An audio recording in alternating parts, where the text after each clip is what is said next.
आज हम class 12th के चैप्टर 3 आव्यूह के बारे में बात करेंगे। जैसा कि हमने पिछली वीडियो में जाना कि आव्यूह क्या होता है, आव्यूह कहाँ से आया, इसका क्या क्या यूज है। आज हम जानेंगे आव्यूह के प्रकार के बारे में। सबसे पहले हम बात करेंगे पंक्ति आव्यूह के बारे में। पंक्ति आव्यूह ऐसा आव्यूह जिसमें केवल एक पंक्ति हो, वह पंक्ति आव्यूह कहलाता है। For example a equal to 2, 3, 4, 5। यहाँ पर देखिए जैसे a इक्वल टू दिया है 2, 3, 4, 5। इसमें अगर हम रो और कॉलम की बात करें, यहाँ पर रो की संख्या है 1, r बराबर 1 है। Column C1, C2, C3, C4, 4 column है। यहाँ कॉलम की संख्या हो जाएगी 4। जैसा कि हम जानते हैं आव्यूह की कोटि होती है m/n। Order of a equal to m/n होता है। यहाँ पर m होती है रो की संख्या दी गई है 1 और कॉलम है 4, हो जाएगा 1/4। Order of a equal to आ जाएगा 4। इस प्रकार से order of a equal to आ गया 4। पंक्ति आव्यूह में पंक्ति हमेशा एक ही होगी। देखिए यहाँ पर पंक्ति तो एक है, कॉलम यहाँ पर हमने 1, 2, 3, 4 लिए, और भी कॉलम हो सकते हैं। कॉलम 1 to n होते हैं। इसी तरीके से रो भी अपनी 1 to m होती है। तो इसमें 4 दिए तो कोटि 1/4 आ गई है। आव्यूह का अगला प्रकार होता है स्तंभ आव्यूह। स्तंभ आव्यूह को ही कॉलम मैट्रिक्स कहते हैं।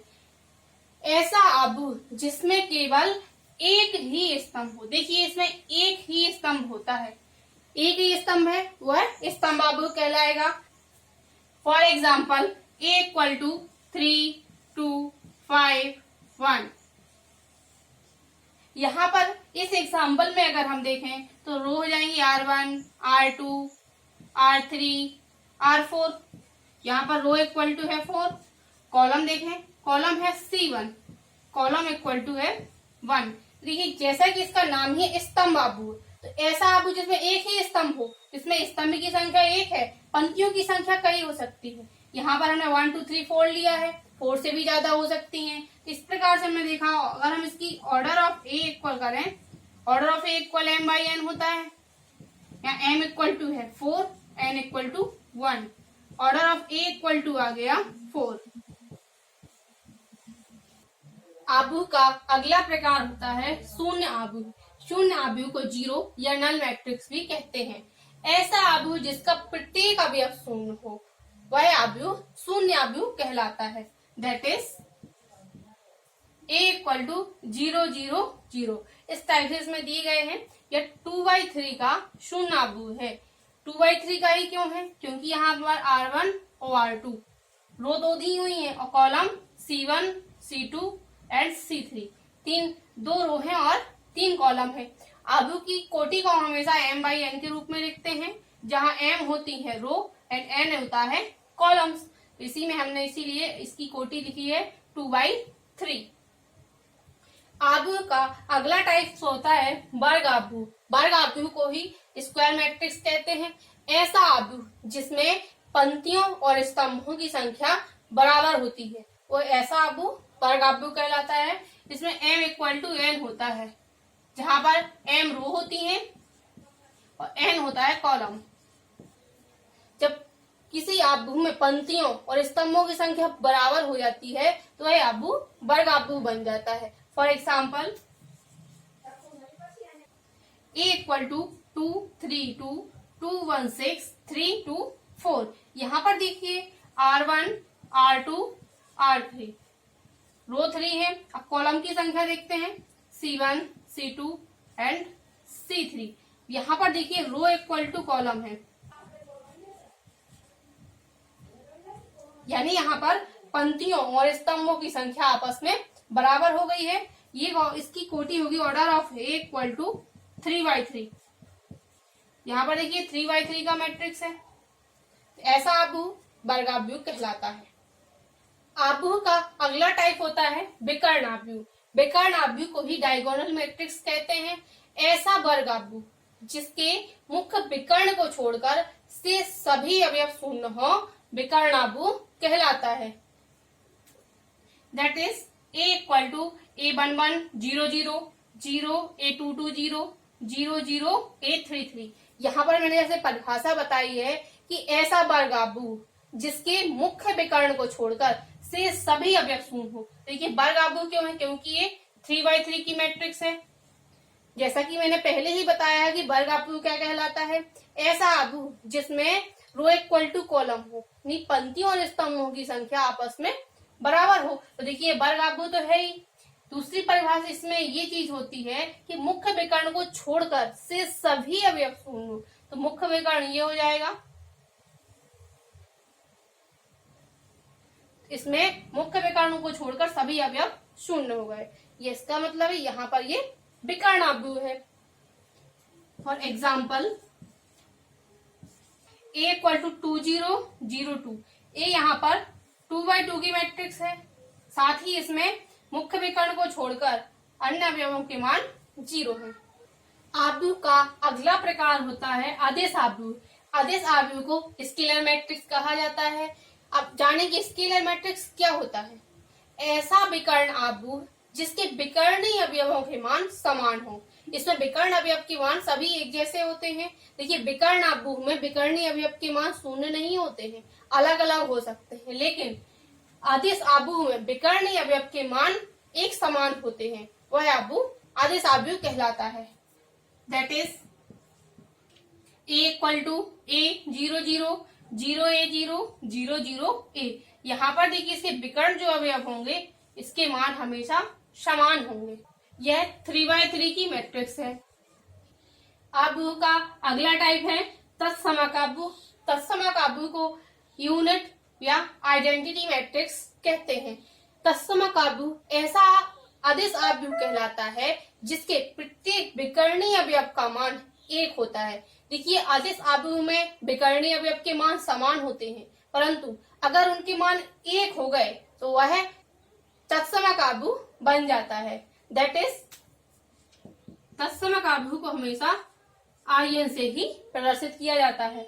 अब अगर हम यहाँ पर I1 करें, I1 हो जाएगा 1, I2 यानी वहां पर दो होंगे आइडेंटिटी एलिमेंट्स। यहाँ देखिए इसके विकर्णीय अवयव के मान एक है, तो समान हो और एक हो, एक है इसीलिए यह तत्समक आबू है। अब I3 देखते हैं, तो देखिए इसमें भी इसके विकर्णीय अवयव का मान एक है, इसलिए यह एक तत्समक आबू है।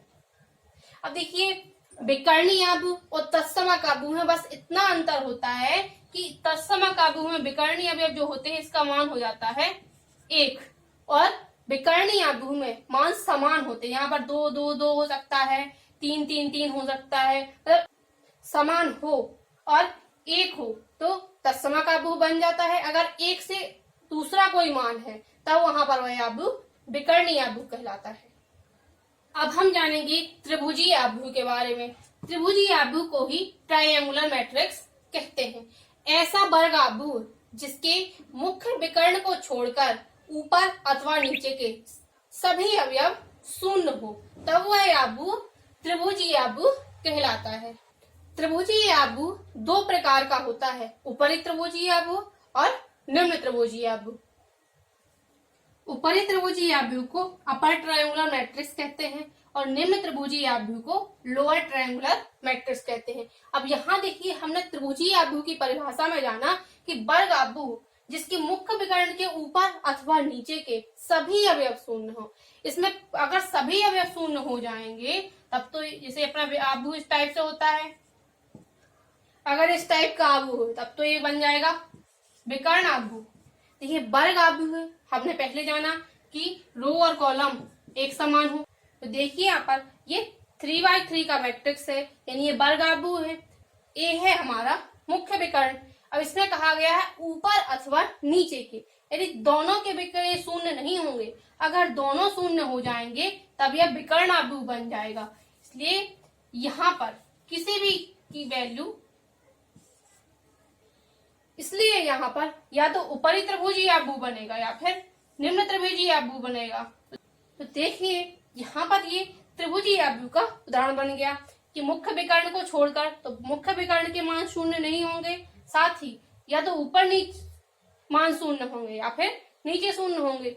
अब यहाँ बात आती है कि ऊपरी त्रिभुजीय आव्यूह और निम्न त्रिभुजीय आव्यूह क्या है, तो इसका नाम है ऊपरी त्रिभुजीय आव्यूह। ऊपरी त्रिभुजीय आव्यूह में नीचे के अवयव शून्य होते हैं, नाम है ऊपरी त्रिभुजीय, इसमें शून्य होते हैं नीचे के अवयव। इसका नाम है निम्न त्रिभुजीय आव्यूह, तो इसमें नीचे के अवयव नहीं बल्कि ऊपर के अवयव शून्य होते हैं। तो इनके नाम के अपोजिट चलना है हमें। ऊपरी त्रिभुजीय आव्यूह में नीचे के अवयव शून्य होते हैं और निम्न त्रिभुजीय आव्यूह में ऊपर के मान शून्य होते हैं। ऊपरी त्रिभुजीय आव्यूह में यदि a इक्वल टू है aij यहाँ पर एक आव्यूह है। आव्यूह की फुल डिटेल्स में बेसिक नॉलेज ऑफ मैट्रिक्स के पार्ट 1 में बता चुकी हूँ। अगर फिर भी किसी को कोई समस्या हो तो आई बटन पर क्लिक करके बेसिक नॉलेज के पार्ट 1 में जाकर उसकी फुल नॉलेज को आप प्राप्त कर सकते हैं। यदि ये इस टाइप का आव्यूह है इक्वल टू aij, फिर i is greater then g के लिए यदि i का मान j से बड़ा हो तब aij बराबर हो जाता है 0। यहाँ पर i और j क्या है, i इक्वल टू होता है 1 2 3 4 m तक और j इक्वल टू होता है 1 to n।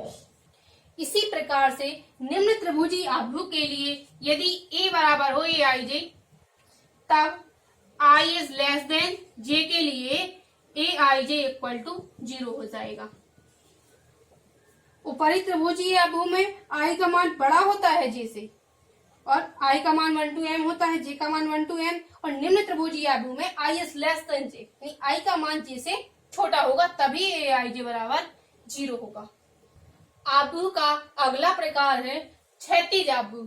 क्षैतिज आव्यूह को हॉरिजॉन्टल मैट्रिक्स कहते हैं। क्षैतिज आव्यूह ऐसा आव्यूह कहलाता है जिसमें स्तंभों की संख्या पंक्तियों से अधिक हो। n is greater then m, जहां पर n होते हैं स्तंभ और m होती हैं पंक्तियां। स्तंभ को कॉलम कहते हैं और पंक्तियों को रो कहते हैं। तो ऐसा आव्यूह क्षैतिज आव्यूह कहलाता है। For example a equal to 2 4 3 7 8 3 6 2 1 2। देखिए यहाँ पर रो की संख्या है r1 एंड r2। रो की संख्या यहाँ रो इक्वल टू है 2 और कॉलम की संख्या c1 c2 c3 c4 and c5।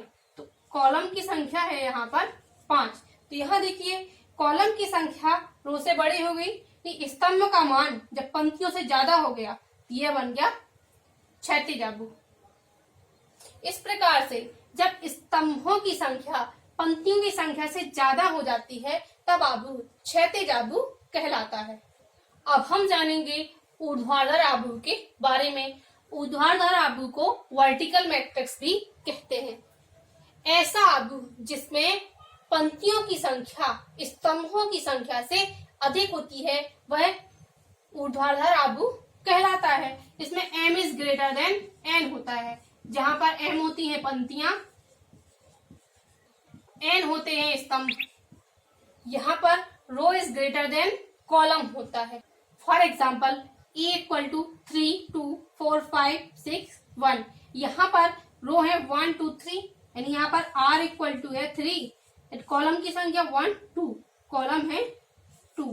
तो देखिए r is greater then c, रो की संख्या कॉलम से ज्यादा हो गई। तो यहाँ पर ये आव्यूह बन जाएगा ऊर्ध्वाधर या वर्टिकल मैट्रिक्स। अगला आव्यूह है एक अवयव आव्यूह। एक अवयव आव्यूह को सिंगल एलिमेंट मैट्रिक्स कहते हैं।